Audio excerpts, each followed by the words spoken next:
मकोका लावण्याकरता काही त्याचे नियम आहेत.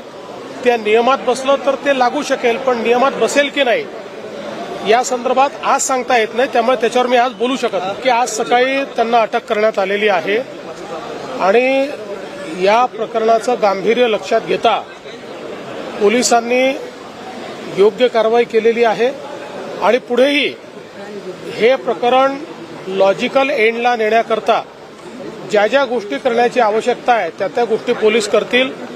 अशा प्रकारे प्रताडित करून आत्महत्या करायला मजबूर करणं या गोष्टी सहन केल्या जाणार नाहीत. त्यामुळे त्याच्यावर जे काही कडक कारवाई करता येईल कायद्याने ती सगळी कारवाई केली जाईल. आरोपींच्यावर मोकोका लावा अशा पद्धतीची कसपटी कुटुंबियांची मागणी आहे, तुम्हाला भेट घेणार आहे. असं आहे की मकोका लावण्याकरता काही त्याचे नियम आहेत. त्या नियमात बसलं तर ते लागू शकेल, पण नियमात बसेल की नाही या संदर्भात आज सांगता येत नाही. त्यामुळे त्याच्यावर मी आज बोलू शकत नाही.